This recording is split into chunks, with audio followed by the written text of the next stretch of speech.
Isaac Newton said that an apple falls because a gravitational force accelerates it toward the ground. But what if it's really the ground accelerating up to meet the apple?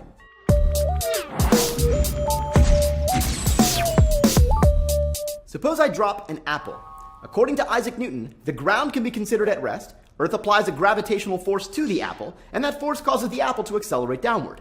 But according to Einstein, there's no such thing as a gravitational force. Instead, it's more appropriate to think of the apple as stationary, and the ground, along with everything on the ground, as accelerating upward into the apple.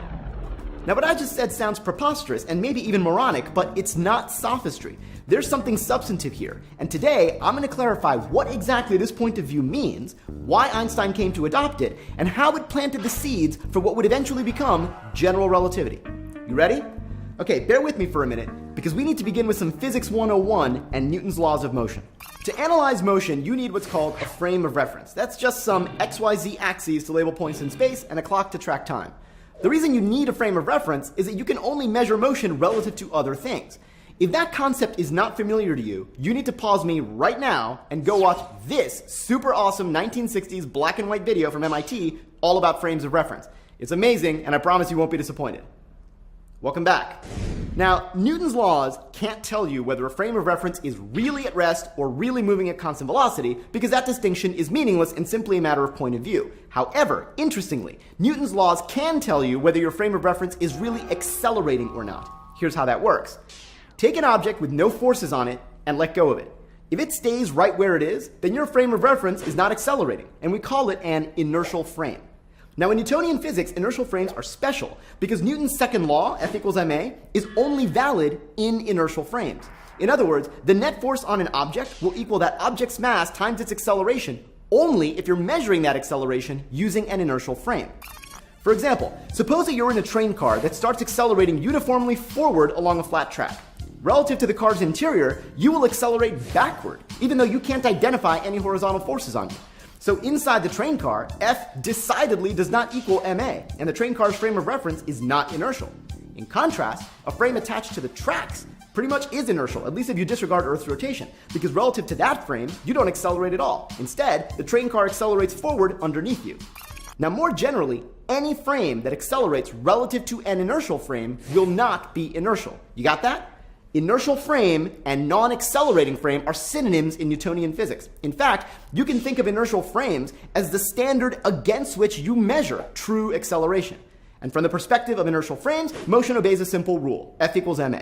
All right, let's look at things from the train car's frame of reference, though, a little more carefully. Inside that accelerating train car, not only does everything accelerate backward for no apparent reason, everything accelerates backward together. You, a book, and an elephant will all lurch toward the back of the car with the same acceleration. Remember, from the preferred point of view of the inertial frame that's attached to the tracks, you, the book, and the elephant are all stationary, and it's only the train car that actually accelerates forward to intercept you. So of course you move in lockstep as viewed in the train car's frame. But hold on a second. There's something else familiar that makes people, books, and elephants accelerate in lockstep. The Newtonian force of gravity. In fact, in the absence of air resistance, that's the defining feature of gravity. So in the train car's frame, which is accelerating forward, it's as if there's an additional gravitational field that points backward. So accelerated frames of reference mimic a gravitational field in the opposite direction of the frame's acceleration.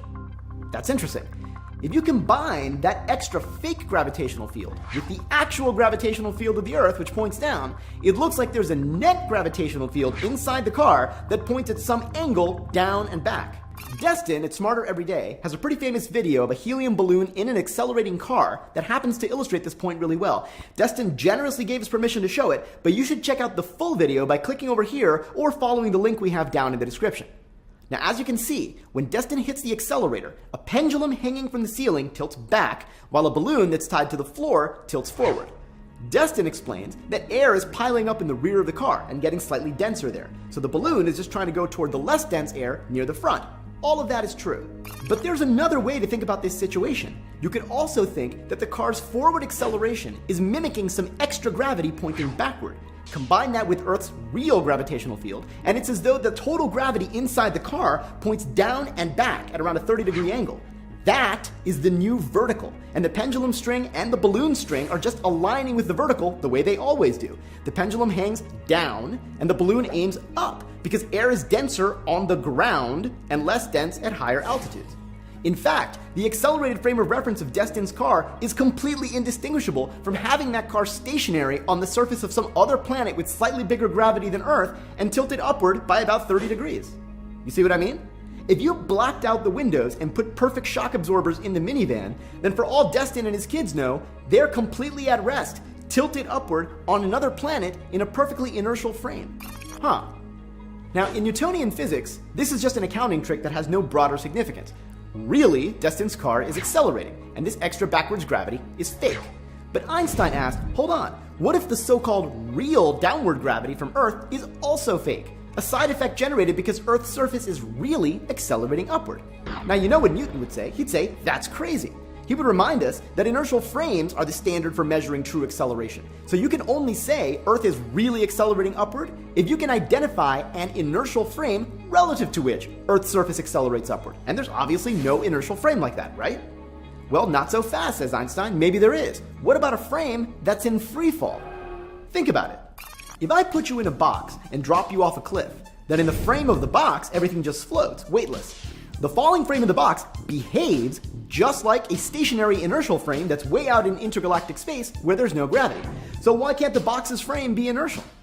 Well, because, Newton says, that frame can't be inertial. It's really accelerating downward at 9.8 meters per second squared. The interior just seems like 0g because the downward acceleration acts like a fake extra upward gravitational field that, from the perspective of the box, just happens to exactly cancel the real downward gravitational field of Earth.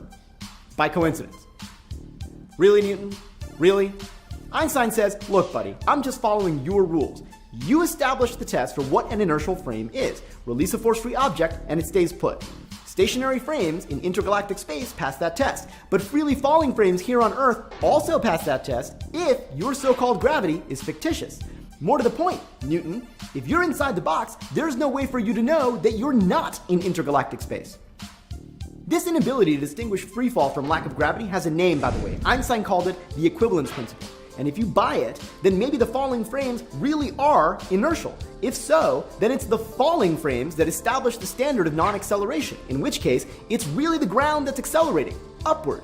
And what we've always been calling a gravitational force is an artifact of being in an accelerated frame of reference.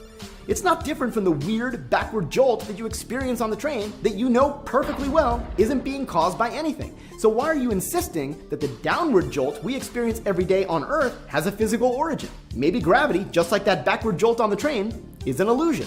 Doesn't that point of view seem simpler? Now Newton says, nice try, Einstein, but you forgot something. Earth is round. Down isn't really down, it's radially inward. And this creates two problems with thinking about freely falling frames as inertial or thinking about gravity as an illusion. First, two objects in a falling box are falling toward Earth on not quite parallel radial spokes. So from the perspective inside the box, they won't actually remain stationary. They accelerate toward each other slightly, even though there are no forces on them, in seeming violation of F equals ma. Second, by your criterion, Einstein, orbiting frames of reference, like on the space station, should also be considered inertial. But those frames accelerate relative to frames that are just falling straight down. And if you recall at the beginning of the episode, inertial frames aren't supposed to accelerate relative to each other. Huh, that's a good point. So it looks like game over for Einstein, right? Well, not quite. It turns out that there's a loophole that makes Einstein's viewpoint self-consistent. The rule that inertial frames can't accelerate relative to each other turns out only to be true if the world has what's called a flat geometry.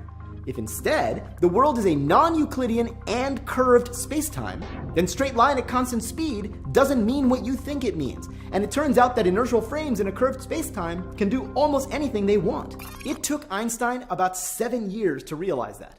But once he did, a beautiful model of the world emerged called general relativity. It makes several predictions that Newton's theory of gravity does not, and so far, it has passed all its experimental tests.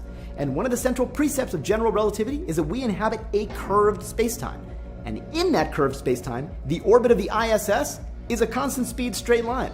The arc of a basketball during a three-point shot, constant speed straight line. But you, sitting perfectly still in this chair watching this video, you, my friend, are accelerating, giving you the impression that there's a force of gravity when in fact no such thing exists. Wait a minute, how can geometry and straight lines possibly work the way I just said? Patience, Grasshopper, we'll tackle that another time. For now, just reflect on Einstein's inspired thinking and how he got there. Maybe next time you get in a car or a train. We'll reconvene next time our accelerated paths cross in curved spacetime. Last week, we debunked media coverage of so-called habitable exoplanets like Kepler 186f. Let's dive right into your, as usual, great comments and questions. Many of you asked about the upcoming James Webb Space Telescope, or JWST. When it launches in 2018, will it be able to characterize exoplanetary atmospheres? Yes and no. Primarily, JWST is an infrared telescope that will see exoplanets because, contrary to Earth and Fisk's comment, planets do glow in the infrared.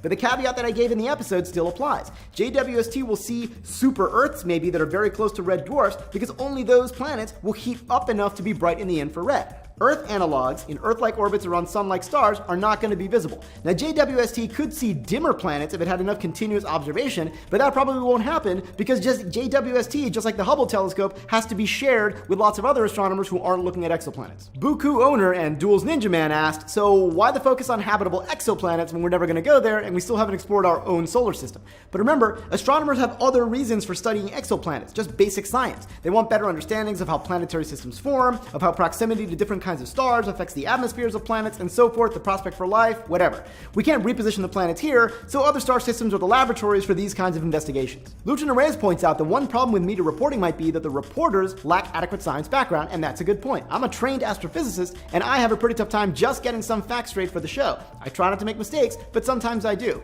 Reporters also have deadlines, which doesn't always help. Lucas 0036 suggested that maybe interest in space without sensationalist headlines won't happen until space travel becomes more accessible and immediate in people's lives. It's an interesting idea, you might be right. And finally, PicMiniman gave us some really nice feedback about the show, which I and the rest of the team at Kornhaber Brown really appreciate. For those who are curious, I write the scripts, which then go through revisions and great group editing with Andrew Kornhaber, who produces, and Kyle Cookstell, who also directs. Some topics come from me, some are brainstormed with Andrew, Kyle, and the other producer, Eric Brown. BJ Klophouse does the film and sound editing and sound effects, and Michael Lang does the animation and graphics. It's a big effort by a team of people every week to bring what we think is clear thinking to interesting science topics. And it means a lot to us and me that you guys find it valuable. And PicMiniman is right. I think our comment section is among the best on YouTube, so you guys also make this channel great, and I really want to thank you.